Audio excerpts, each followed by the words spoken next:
नमस्कार दोस्तों, मैं सुधांशु शेखर टीडीएस सिनेमा के एक नए एपिसोड में फिर से आपका स्वागत करता हूं और उम्मीद करता हूं कि हमारे एपिसोड्स आपको पसंद आ रहे होंगे। टीडीएस इंडिया के प्रयास आपको लगातार कुछ नई जानकारियां देते रहने का और आपका मनोरंजन करते रहने का, आप हमारे इस प्रयास को आप लाइक कर रहे होंगे। तो आज हम टीडीएस सिनेमा का जो एपिसोड आपके सामने लेकर के आए हैं वो एक बहुत ही खास फिल्म के बारे में आज हम चर्चा करेंगे। उस एपिसोड में फिल्म का नाम है कल्कि, जो 27 जून 2024 को रिलीज हुई थी इंडिया में और काफ़ी one of the most awaited film थी इंडियन फिल्म इंडस्ट्री में। रीज़न था क्योंकि स्पेशल इफ़ेक्ट्स की अगर मैं बात करूं, वीएफएक्स की बात करूं, तो इंडिया में वीएफएक्स के मामले में इतना शानदार काम कभी नहीं हुआ। हमने अभी रिसेंटली ये फिल्म देखी, हालांकि 2D स्क्रीन पे देखी है मैंने, फिर भी बहुत ही शानदार लगा। एक अनुभव जो है, आप एक एक्सपीरियंशियल जो अनुभव जिसको कहते हैं कि कैसे वो सिनेमा आपको इनग्रॉस करता है, धीरे धीरे आपको समेटता है, अपनी दुनिया में ले जाता है, तो उस मामले में ये फिल्म काफ़ी सक्सेसफुल रही है।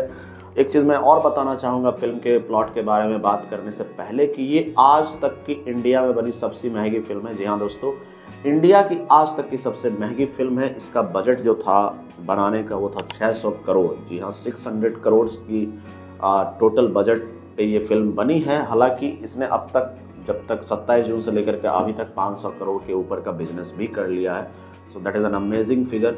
तो अब मैं बात करता हूँ इनके कैरेक्टर्स पे और एक्टर्स पे। इनके कैरेक्टर्स और एक्टर्स जो इनमें कास्ट है वो बहुत ही प्रभावशाली स्टार कास्ट है।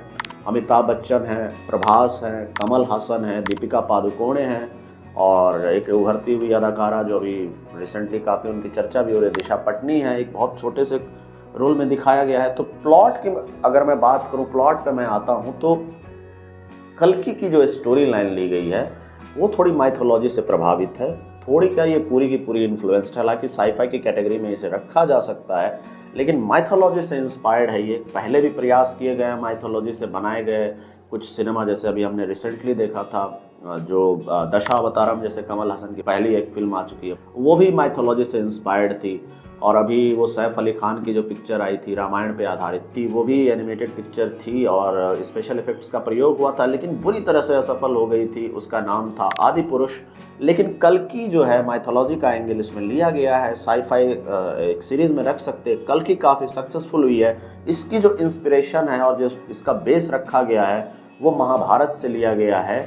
और जैसा कि दिखाया जाता है स्टोरी के शुरुआत में, महाभारत का युद्ध हो रहा है और अश्वत्थामा नीचे गिरा हुआ है और कृष्ण और अश्वत्थामा के बीच एक संवाद चल रहा है। जिन्होंने महाभारत पुरानी देखी होगी या पढ़ी होगी तो आपको पता होगा कि उत्तरा के गर्भ में एक पुत्र होता है। अभिमन्यु के मृत्यु के बाद अश्वत्थामा उसको भी मारने की कोशिश करता है एक ब्रह्मास्त्र की मदद से, और उसी के दंड स्वरूप कृष्ण उसे एक शाप देते हैं, तुम अमर रहोगे लेकिन वही अमरता तुम्हारे लिए अभिशाप बनेगी और तुम दर दर भटकते रहोगे लेकिन तुम मरोगे नहीं।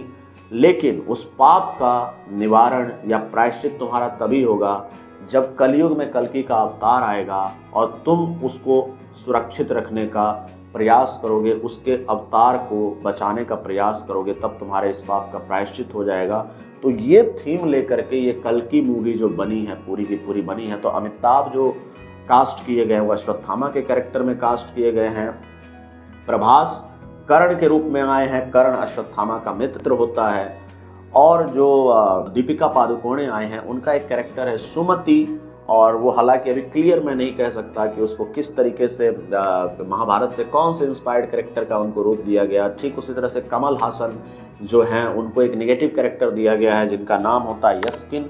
वो भी एक बहुत मिस्टीरियस कैरेक्टर है, आगे चल करके शायद वो रिवील हो। तो जो डायरेक्टर हैं नाग अश्विन, उन्होंने इंडिया का पहला सिनेमैटिक यूनिवर्स क्रिएट कर दिया है। जैसा कि हमने अपने टीटीएस सिनेमा में कुछ दिनों पहले एक एपिसोड किया था कि मार्वल सिनेमैटिक यूनिवर्स के सिनेमा इन अ क्रोनोलॉजिकल ऑर्डर। तो जैसे मार्वल सिनेमैटिक यूनिवर्स और डीसी सिनेमैटिक यूनिवर्स होता है, तो इंडिया का एक पहला सिनेमैटिक यूनिवर्स भी उन्होंने, नाग अश्विन ने क्रिएट कर दिया। और मार्केटिंग की मैं बात करूँ, एक्सेप्शनल मार्केटिंग है, क्योंकि जैसे उसमें प्रभास का कैरेक्टर है तो उसमें एक बुज्जी का कैरेक्टर है जो कि एक ड्रोन होता है, एक तरह से ड्रॉइड होता है और कार के रूप में वो उसका सपोर्ट करता रहता है। तो बुज्जी और प्रभास जो जिनका कैरेक्टर होता है, उनके ऊपर एक पहले ही एक एनिमेटेड सीरीज, एक शॉर्ट मूवी के रूप में ले आई गई है, ताकि वो प्रीलूड बोल सकते हैं उसको कल्कि का। तो एक्सेप्शनल मार्केटिंग है और बहुत ही सार्थक प्रयास है नाग अश्विन का एक वैसे वर्ल्ड में एंटर करने का जिसमें पहले इंडिया से कभी किसी ने उतरने की कोशिश नहीं की, और अगर की भी तो वो बुरी तरह से शायद उसमें असफल हो गए, अपने प्रयास में सफल नहीं हो पाए। जहाँ तक मैं सिनेमा के एक थोड़े से नेगेटिव एस्पेक्ट की अगर बात करूं तो कुछ कैरेक्टर का डेवलपमेंट सही से नहीं हो पाया है। जैसे कि दिशा पट्टी का कैरेक्टर जो है मुझे नहीं समझ में आया कि उनका वहाँ पे किस तरीके से यूटिलाइजेशन किया गया है। और अगर मैं प्रभास के कैरेक्टर डेवलपमेंट की बात करूं तो मुझे उतना अच्छा कैरेक्टर डेवलपमेंट नहीं लगा। जो एक आर्क होती है, एक स्टोरी के अकॉर्डिंग जो कैरेक्टर का एक डेवलपमेंट होता है, वो मुझे पर्सनली मुझे उतना सही नहीं लगा। अमिताभ बच्चन के कैरेक्टर डेवलपमेंट की बात करूँ तो बहुत ही शानदार है, बहुत ही शानदार है। दीपिका पादुकोणे का कैरेक्टर भी कहीं ना कहीं थोड़ा सा मुझे लग रहा है कैरेक्टर डेवलपमेंट में कहीं ना कहीं कमी रही है उसमें।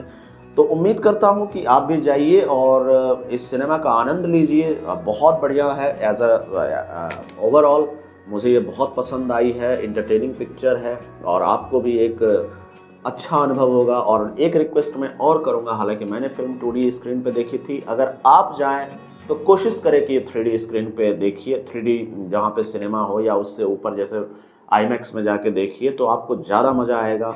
2D पे भी अच्छा लगेगा लेकिन 3D और IMAX में जाने में आपको ज़्यादा मज़ा आएगा। ये फिल्म आपको लैपटॉप या मोबाइल पे देखने में उतना मज़ा नहीं आएगा। तो आप प्लीज़ कोशिश करिएगा कि इसको 3D फॉर्मेट में ज़रूर देखिए ताकि आपको आनंद ज़्यादा आए। अगर हमारे प्रयास आपको अच्छे लग रहे हैं, TTS सिनेमा के एपिसोड्स और बाकी भी हमारे जो सीरीज़ चल रही हैं, अगर आप पसंद कर रहे हैं तो हमारे चैनल को लाइक शेयर सब्सक्राइब जरूर कीजिएगा और कमेंट सेक्शन में हमें फीडबैक में ज़रूर बताइएगा कि हम और किस किस तरह के सिनेमाज और किस किस तरह के एपिसोड्स आपके साथ लाएं। धन्यवाद दोस्तों। हमारे और भी प्रोग्राम हैं जो आपको जरूर पसंद आएंगे, जैसे किताब का पन्ना, व्यक्तित्व, सिनेमा, जेंडर प्लस, तराना, आर्ट, मुशायरा, बातचीत और भी बहुत कुछ। हमारे इन प्रोग्रामों को भी जाकर देखिए। TTS इंडिया के इन प्रयासों को अपना प्यार दीजिए और हमारे साथ बने रहिए। अगर आपने अब तक चैनल को सब्सक्राइब नहीं किया है तो चैनल को सब्सक्राइब कर लें ताकि हमारी हर वीडियो आप तक सबसे पहले पहुंचे। थैंक्स और ज्वाइन बटन से आप हमारी आर्थिक मदद भी कर सकते हैं। धन्यवाद। मिलते हैं किसी नई वीडियो में।